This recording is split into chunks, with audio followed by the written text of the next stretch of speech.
tak sawang-sawang kuwi kok ora tau omongan to, Pak. Karo mantumu ki kok ora tau omongan. Ana masalah apa? Ya ora ana masalah apa-apa. Santai aku. Terus? Lho aku iki wong taat peraturan. Peraturan opo? Mantumu ki lak sopir bis to. Lah, ning bis iku ana tulisane dilarang berbicara dengan sopir. Oh lah iya.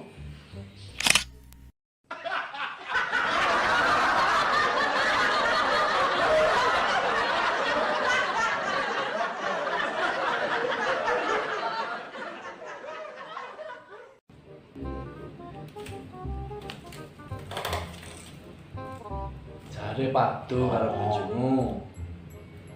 Lah ngopo piknik bojoku ora pajak. Oh iki ya lucu. Wong piknik kok bojone ra dijak. Aku ya mung dijak lho.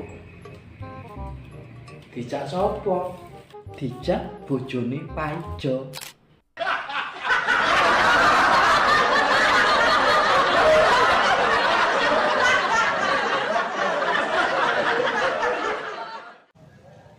Kula niku bingung, Mbah. Bingung le mikir masa depan kula niku kula bingung. Perkara gawean. Lah nggih niku. Lah kowe iki apa-apa kurang tekun kok. Oh no. Mula ki apa-apa sing tekun. Ana onen-onen. Wong tekun ki bakale tekan. Nah kuwi Kula sakniki niki nembe dalam rangka menekuni sesuatu. apa no? Lah saiki kowe nekuni apa? Kula tekuni leh kula nganggur. Kula ajeng mbukteki omongan jenengan. Wong tekun bakal tekan. Omonganku ki rasa dibuktekke. Merga kuwi wis mbuktekke yen kowe kuwi otakmu mung separo. Kowe kuwi aja seneng godani bojone wong to.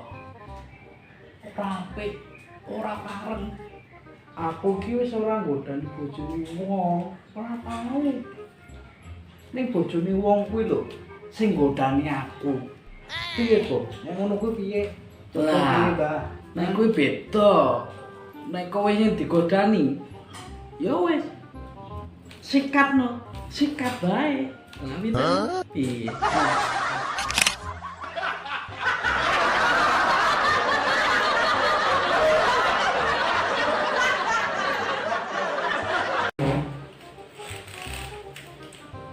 Kowe iki ra sida kawin sebab apa? Ono sing ra setuju. Sapa sing ra setuju? Bapakne. Mbokne. Lah terus sapa sing ra setuju? Bojone.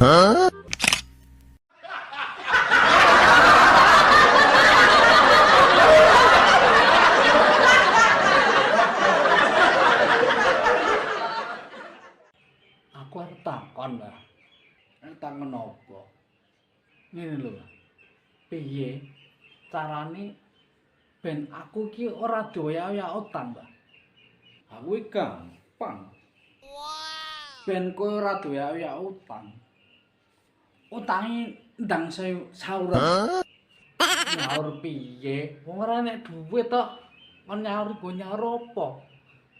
Lah nek ngono ya kuwi ngene, welingku iki. Wong urip kuwi aja duwe utang nek ora iso nyaur. Kaya aku iki lho, ya ta. Santai uripe, santai. Wow. Adik. Iki utange mbok sarna wae.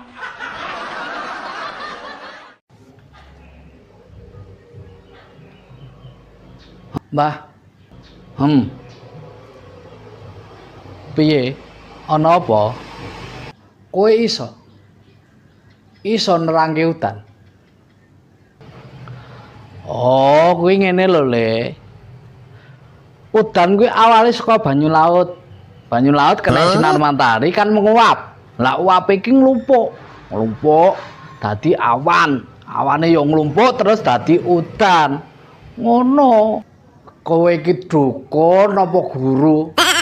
Penerangke udan kok malah dijelaske asal mulane udan.